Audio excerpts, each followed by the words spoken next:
recording the webinar today. We won't be answering any questions during the webinar, just to keep the time tight, but we will certainly get back to you with any questions that you have. So you can, feel free to post questions as we go. So today's webinar is on education and recruitment within education specifically. So just a little bit of an introduction. So my name is Ben Stewart. I'm the CTO for CRM here at Fusion 5. I've got over 20 years experience in enterprise software. I've worked in education at the secondary, vet and tertiary levels. My expertise now is in business transformation. And particularly using what I refer to as emerging technologies to assist organisations in that business transformation journey.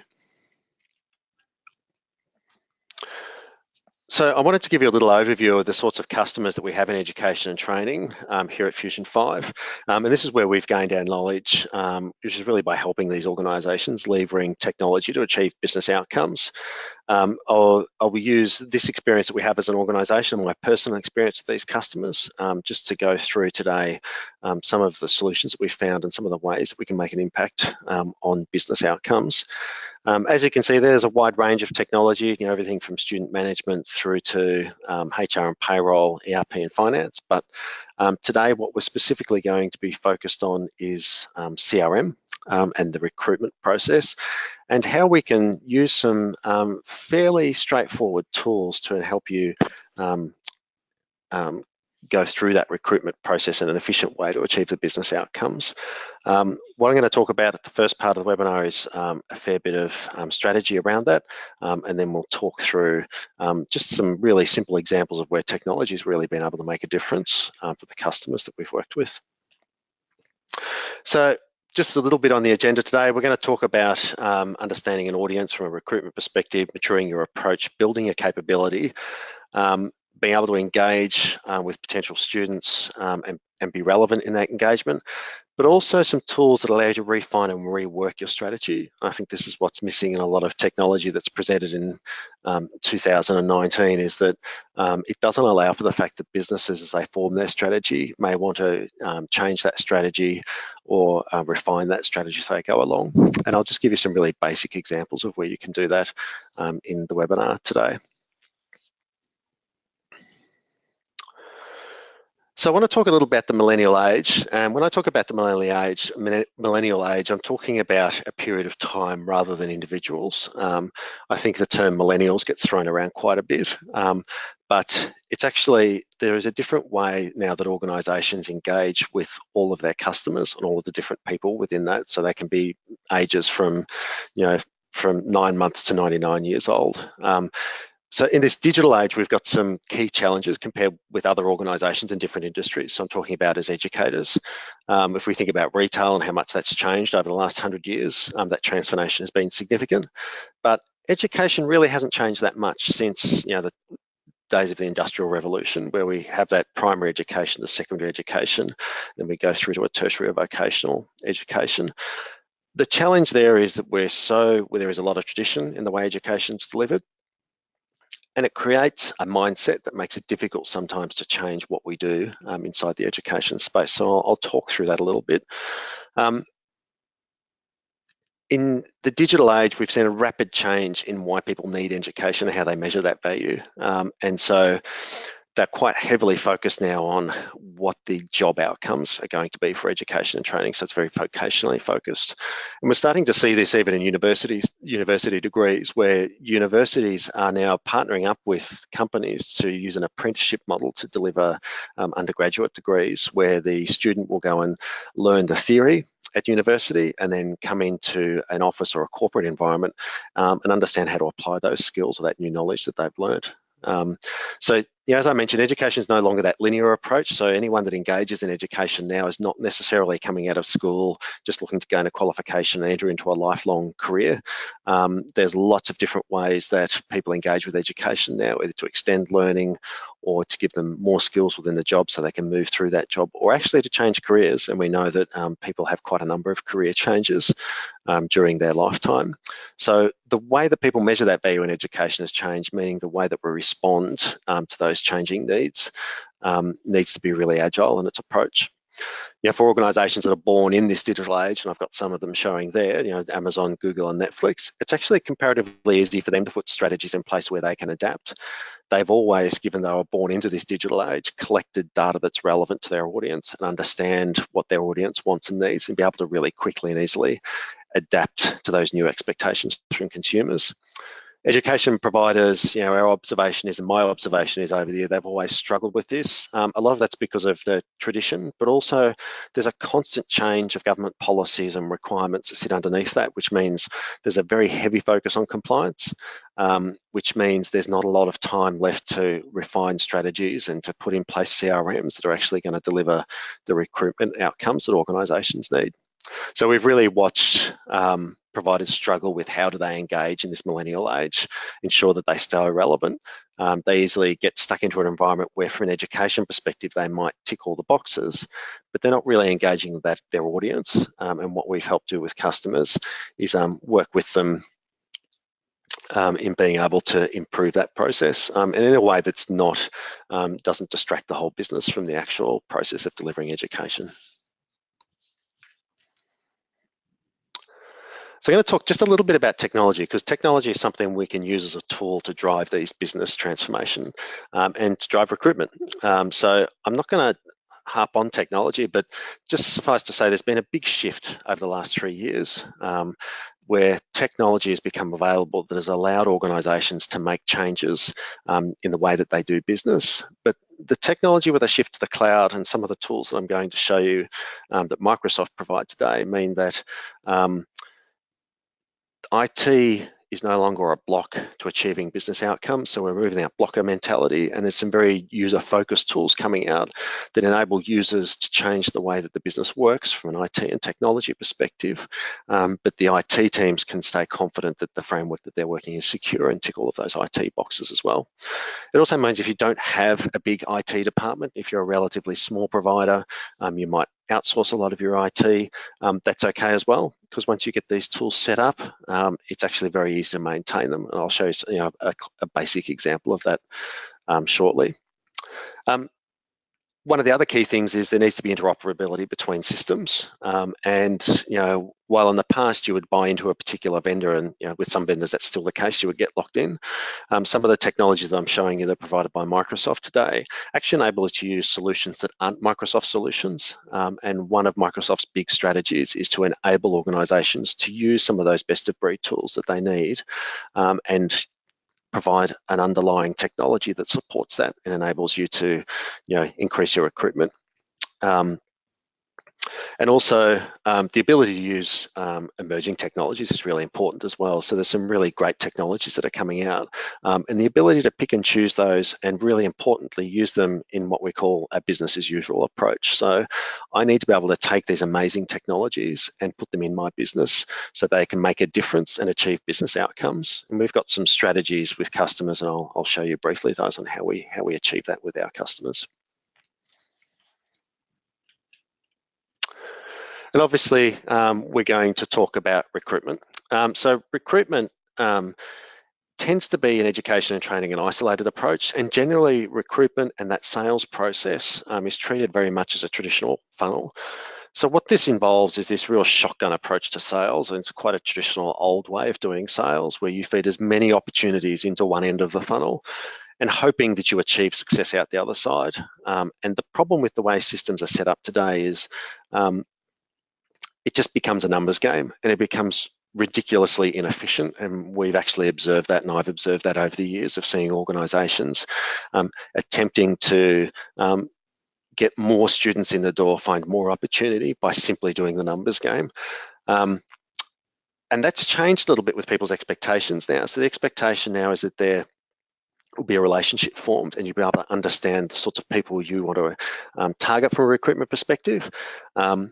And then set in place, I suppose, a strategy in order to achieve that. But to do that, we need to know a couple of things. We need to understand who we're trying to target, what their life stages are, and we need to know what they expect from us as an organisation, but we also need to know who we are. So rather than just talking about technology, what I'm going to start talking about is, initially what I'm going to talk to you about is what you need to do as an organisation to get yourself primed and ready to start using technology and leveraging some of that technology.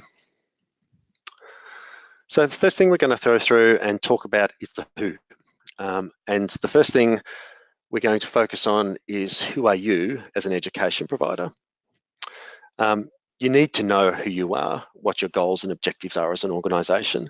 And it's really important that you understand what your personality is. If you want to engage at a personal level, you need to sort out how you are going to respond to how you're going to respond to individuals. So this is really important from the perspective of, setting up personas. So if you're a particular type of organisation, if you're sort of organisation that wants to upskill people that are already in the workplace, you need to take on that persona and engage with people and understand what they're trying to do. So there's no use talking to them about when did you leave school if they're actually already through a career. On the flip side of that, if your target happens to be students that are just coming out of school, you might need to engage with them in a slightly different way. So you need to have that persona. You might need to use tools like Snapchat. We've got some customers who are doing international education and they use WeChat to exclusively talk to people and individuals. The key thing here as an organisation, if you don't have a clear sense of who you are, then you're not going to be able to put in place a strategy that articulates who you are. You're not going to be able to put in place a strategy that says, this is me, this is what we represent. Because if you form a relationship with your prospective students, who then become students, that's a very powerful tool. And look, this sounds really simplistic, but an example of how an organisation used Snapchat, they were a small education provider, but they came up with a mascot, which was just a stuffed toy, that they then used Snapchat and Instagram to go and visit various places inside the city where they had an international education offering. And it was, here I am in front of the train station, here I am in front of the town hall, things like that. But what it actually did with some hashtags and some clever social media skills was enabled that one-on-one conversation to start with prospective students. And what they actually found was existing students and prospective students would share this, and it created this community on social media. And that is a very powerful way of engaging with people, and it's a personal way of engaging with people. So when I say you need to create a persona and understand who you are, I actually mean as if you're a person, and this organisation created their own Instagram person and had a name for it, but it was the actual education organisation themselves. The other important thing is to know who you are targeting, so that you're able to put in place some simple filters that allow you to focus on opportunities that match your business objectives. So we may want to look at things like life stage. So what stage in people's lives are you trying to target? Are you looking for those that are just starting out on their education and career journey, so there might be funding attached to them, or are you looking for someone that is having a career change in middle age and may have some funds that they want to spend as a full fee paying student or trainee or something like that? You don't need to identify all the life stages for someone that is looking for learning, but you need to be pragmatic about who you're trying to target. So are you trying to target people coming out of school or career changes, or are you trying to do both? The idea is that you understand what filters you need to apply from a life stage perspective. Interest is another thing, so being able to target based on interest. Interest can be a really big motivator for learning, and we've watched organisations have success in this space. So a good example is if someone's interested in cycling or going to the gym and running and those sorts of things, being able to engage with them in a place where you might be able to encourage them to flip that interest across to a new career. So understanding what people's interests are and what motivates them is important as well. What restricting factors they have in their lives. So this comes down to things like family or funds. If they're young, they may not have a license, or being close to their home, that sort of thing. So there's restricting factors that you need to take into account as well. Learning style is really important as well. So the generation that's coming out of school today, as an example, has a very different expectation when it comes to learning to what I did when I came out of school. And I've got my daughter, my 11-year-old daughter, who exclusively does her homework online using Microsoft OneNote. She shares this with her, she collaborates with her classmates and with her teacher using OneNote, and they're able to collaborate, correct. And so that gives her a really different approach to learning than what someone, even 5 or 10 years ago might have coming out of primary and secondary school. One What you really need to do, though, is understand what the expectations of that particular person are, what the expectations of that group are. And that's information that you probably have and you're probably gathering, and we'll talk about a strategy to tease that out. And financial's the other thing. So when I talk about financial, we're talking students that are willing to pay full fees, those that might have funding attached, that sort of thing. But what I've actually noticed is this can be one of the critical factors for education providers when looking for new students. So they might be not looking for students that are government funded or focused on students that are government funded. And what I find is through the business process that they go through to recruit a student and bring them on board, is that the question that'll determine whether they get funding or not doesn't get asked until well into the process, whereas that's something you could shift to the front of the recruitment process and stop yourself wasting a lot of time going through inquiries and managing those inquiries, that sort of thing. So that's really important. So from a who are you trying to target perspective, this is just some of the examples of the things that we've used and put in place for organisations to help them understand what they're trying to achieve, and then allow us to put in place that digital strategy to achieve those outcomes. So the big challenge we have as an organisation is trying to find this information. Where is it? How do I find out this information? And how do I access it? And then how do I use it? And this probably needs a wider conversation. I'm happy to go through any details with the individuals that are actually really interested in this. But these are the key things that you need to find out in order to be able to engage students and improve your recruitment. So after setting all of that up, what's the strategy for actually moving forward? So I want to talk a little bit about a system landscape, because one of the key things we want to do is understand where all our information is. And the reality is most organisations have a multitude of different systems that collect the information that could really drive their recruitment process.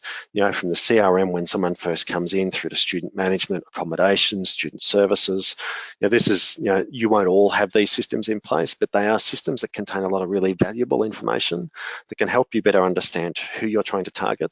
So if you look at who comes in and who's successful from a graduation perspective or achieving their qualification, that enables you to understand where you might be able to target, or where you're actually doing your best work, and it may not be where you expect. The key to all this data, though, is it's all sitting in islands. And so what you need to start thinking about, and this is just getting into technology terms, is a common data store that can collect all that information, and then some workflow and automation that can then work on that information for you. And what I'm actually going to talk about today is the CRM side of that, because CRM includes recruitment and that process of onboarding a student and finding students.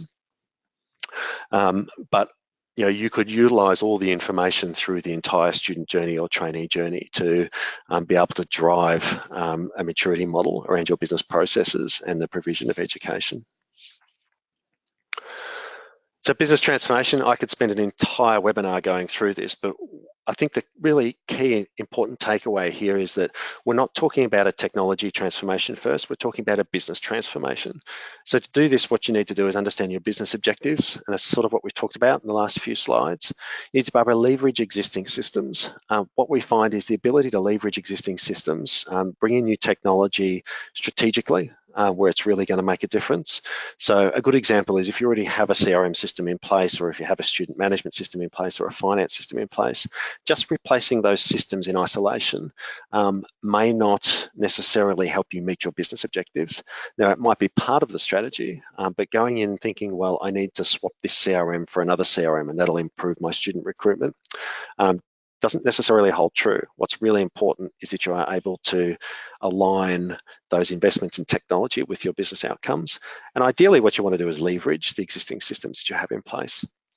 If you do have systems in place, and I'll show you some of those that are fairly flexible and adaptable, but you need to be able to adapt your business transformation to market pressures, to changes in the education environment, things like that. So that's really critical and important. And the business transformation needs to be focused on real outcomes that you can actually measure, because without that, the investment that you're actually making potentially could be wasted. So it's really important to understand what's the outcomes that you're actually trying to achieve.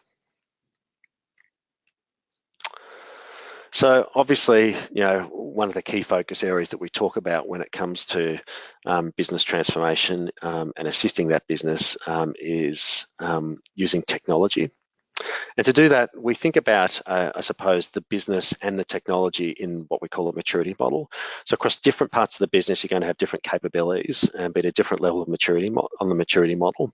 I don't have time to sort of go through all the details today, and this is part of the work that we do with customers, but we really need to focus on understanding where you are on this model when it comes to recruitment and how we move you up that maturity model. I'm not necessarily talking about technology here, although I use technology and we'll use technology today as sort of focus, but what we're really talking about is moving up through your business objectives in a structured way and using technology to support that. You'll notice there, so there's obviously, I've got 5 steps listed there. What we tend to find is people move up until they think that the investment is reached its fullest potential. So there might not be a need necessarily to go to leading edge. You just might want to be optimized in your approach. So just because it's a step process with an arrow on it there doesn't mean you need to go through all of those steps. And we find some organizations come up with a bit of a hybrid model in how they work through that maturity model. Just quickly to give you some of the, a little bit fleshing out a little bit what ad hoc means, so and then what reactive is and where you want to go. Most organisations are aiming for optimise, so they've got tactical CRM across the business. They're understanding the student experience and the engagement, that sort of thing. So be more than happy to go through that in more detail. But again, that's just showing that step process, that structured process you can go through in order to improve CRM as an example. And as part of CRM, that would be the education recruitment process as well. And not to focus too much on this, but this is that technology landscape as well. So how you see that, how we generally see that technology rollout assisting in that previous slide that I showed you, which is that full maturity model. So just to really recap, we need to understand where we are in the maturity model. We need to understand who we are. We need to understand the people that we're actually going to target and mature our approach, and then put in place a business and digital strategy in order to help us mature that. And if all of those things have been planned and have leveraged expertise and skills in putting those strategies in place, generally what we're finding is we have some awesome outcomes for customers. So what I'm going to show you now is just a couple of tools that we've been able to leverage with customers that have really assisted them in achieving some of these outcomes. And these are fairly straightforward tools. We're not talking about technology that takes a long time to stand up. Usually it can be used with existing systems, so it's quite complementary. And the key here is that if your underlying core systems change, like your CRM over time, these technologies can be plugged into that new CRM technology, or they can be adapted to meet changing business needs as well. So all of these tools are what I refer to as commodity tools, and they're Microsoft products. And generally, if you've got an Office 365 subscription, you either have these tools available to you, or you can quickly stand up these tools and start using them. Generally, Microsoft has the ability for you to trial these tools, so use them maybe in a bit of a test environment, or actually even deploy them in production, and you only start paying once you hit a certain usage level. So I suppose it's important to understand, CRM is central to this. So what you need to have is a CRM platform that's going to support you in what you need to do. And if you don't have one, I think it's important that you start looking at getting one. If you have one that's underutilized, which is very, very common, Fusion Fire's done work with a lot of our customers in showing how you can, I suppose, reintroduce CRM to the organization and make sure that it's friendly, adaptable to users, reduces the amount of, I suppose, tasks that the individual has to do. So those low value tasks, so exporting things to Excel, managing lists, manually going through things. The ability to implement automation is also really important, and to make sure the system's actually available when you need it. And so that's part of using that new cloud technology that's available. So just to give you a quick example of one of the tools we've used is Microsoft Forms. So Microsoft Forms is really quick to deploy. You just plug it into a web browser. It's enterprise ready. You can connect it up using workflows and integrate it into your CRM or into your other systems. It's secure, so it's all managed by Microsoft from an infrastructure and security perspective. And it's IT friendly, so your IT team don't need to be afraid of this solution, and it can work really well to help them reduce their low value tasks like creating a new web form or updating a web form or updating the integration into your CRM platform. The other tool that we've got here is called Microsoft Flow. So this is an automation tool that allows you to create business processes and link them into all the different systems that you have. And it allows you to build workflows without technical knowledge. So what I might actually do is just go through and show you this in use and just give you a quick example of how we've used this with our customers. So I'm just going to flick screens here, and I'm just going to open Microsoft Forms. Okay, so this is a form that I've created in Microsoft Forms. So Microsoft Forms is available as part of Office, and it's very easy to set up these forms, share them with groups. And what I've done here is I've created a form already that's an education inquiry form. And one of the really important things here is the ability to share this form. And one of the ways you can share this form is just send someone a link. You can include it in an email, or you can use the embedded tool. And what we generally find is if we get web developers to set up a space on a website where you can easily include or embed these forms, that can be pretty powerful. And for this particular form, I've just created a dummy website here. And what actually happens is on this website, I've got this form embedded here. And if I want to update the form, I'll just give you an example of how quick and easy it is to update. So I might ask, what is your phone number?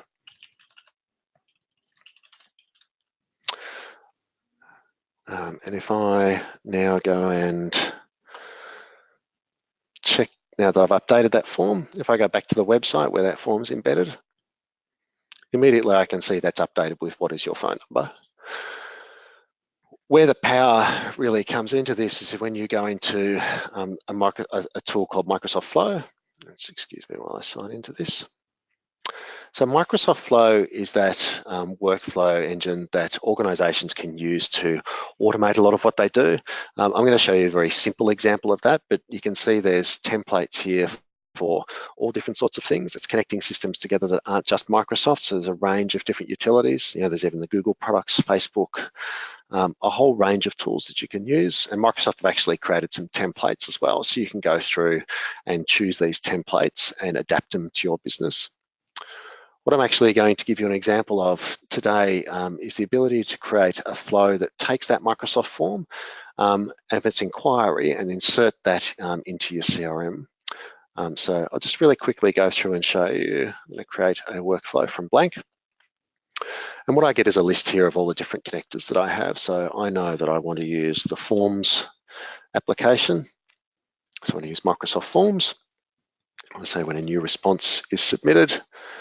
And the form that we've got loaded is our education inquiry form. I'm going to add a new step to that. And this will be another forms step. I'm going to say get the response details from the form. And again, that's the form that I've got. Actually, I've missed a step there, sorry. So I'm going to add a new step. It's what we call a control condition. Sorry. Try that again. So for each time the form's actually submitted, so for all of my forms that are submitted, I'm going to add an action, and I'm going to go through the forms again. So I want to get the response details from that form, and the response details come up here. So that's a little bit of mucking around, but then the next step is the critical one. So what I can do now is I can say that I want to connect this information up to one of the other tools that Microsoft provides, so push it out to another system. So there's Adobe stuff and all that sort of thing. But in particular, what I'm going to focus on is integrating into Dynamics CRM, because that's the platform that we use. And so here I have Dynamics, and what I actually want to do is create a new record. So what I've got here is when a new form's submitted, I get those details. I go to my CRM platform here at Fusion 5, and I want to create a new, and these are all the entities that sit inside the CRM, so contacts and customers. But what I actually want to do is create a new lead for our team. And for that lead, now these is if I'm filling in the lead form. So if I want to do the last name, you'll see that what it's done is gone to my form and pulled across all the details. So I want to put last name in there. The topic, you could put a topic in as inquiry. You might put their first name here as well. If they provided their email address, you can put in the email address here. There might be a description or other details. I'll leave it at that for the moment, just to give you an example, and then I get to save that flow as well. It goes through and checks, says everything's okay.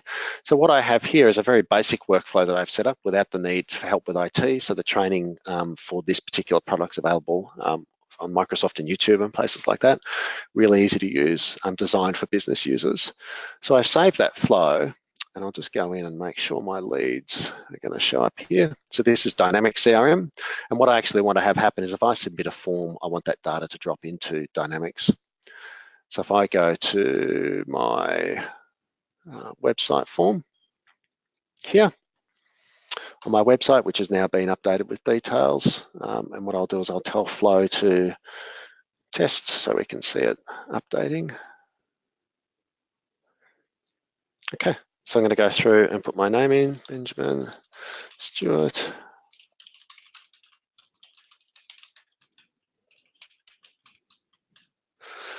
Enter in the details and submit that form from our website.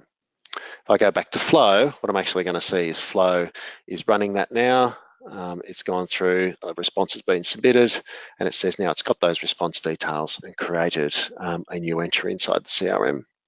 If I go and check the CRM, I'll just refresh this screen, and there it shows that inquiry that I've sent through. So you can see this is a process where you can go from a web form inquiry through to inserting into your CRM literally in a matter of minutes. And your ability then to edit that flow, put in additional steps. So you might look at the entries and details that have been added in through that form. The other key thing is if you go through later and decide you want to, you want to ask some extra information. So what sort of training are you looking for? So that automatically saves it on the form. It then updates my website. So if I refresh my website, it'll go through and update what sort of education are you looking for.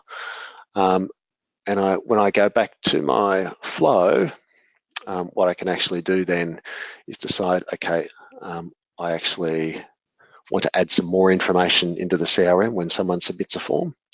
And so in the description, I might put in information about what sort of education are you looking for.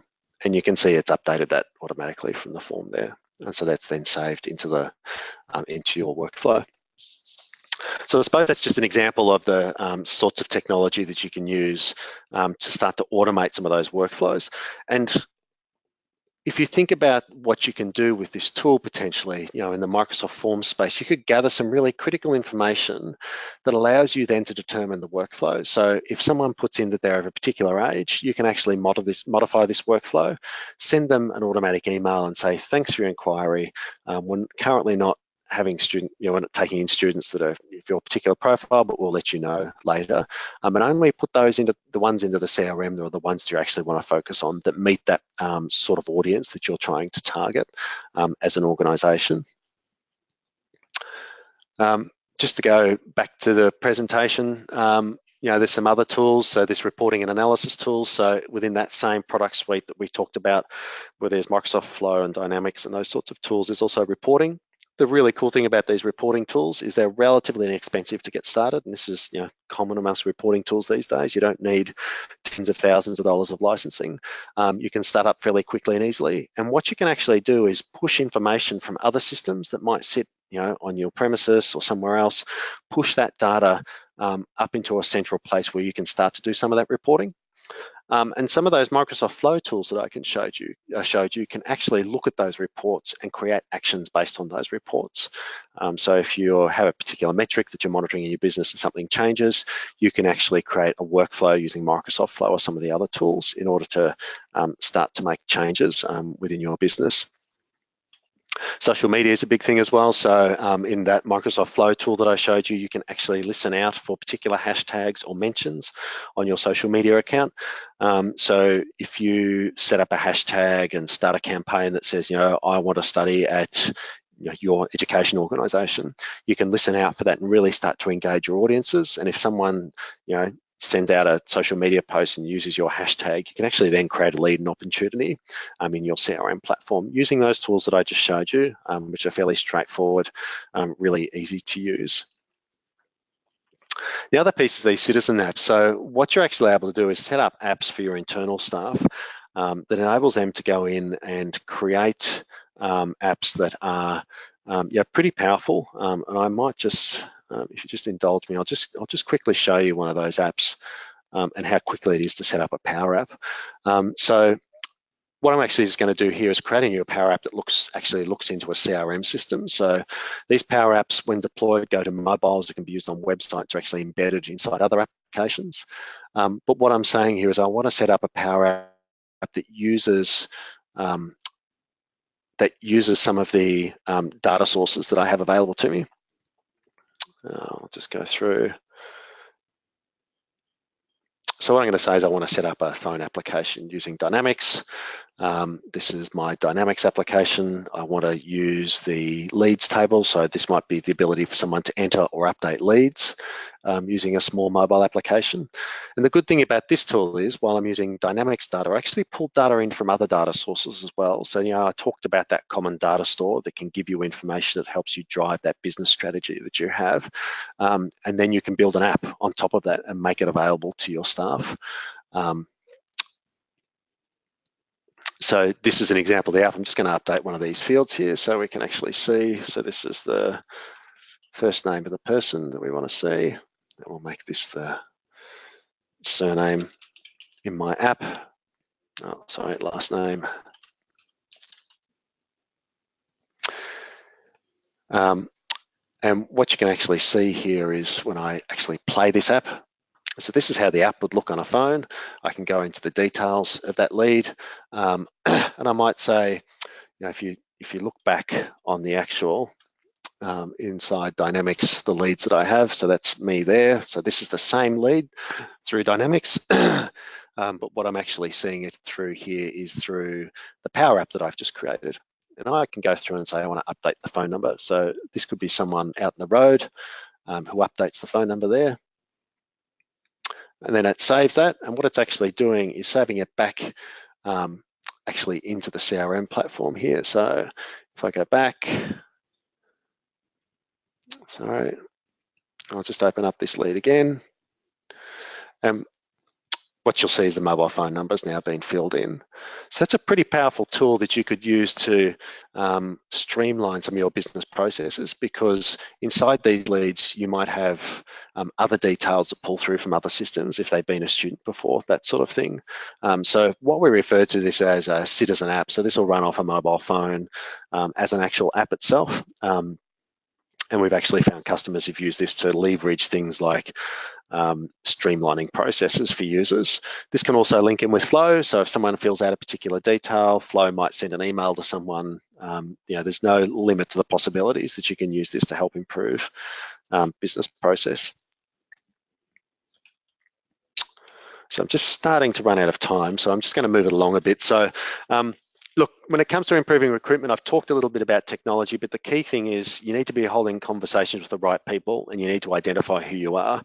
We need to go past that traditional funnel approach and really start targeting the people that we want to have come into the business.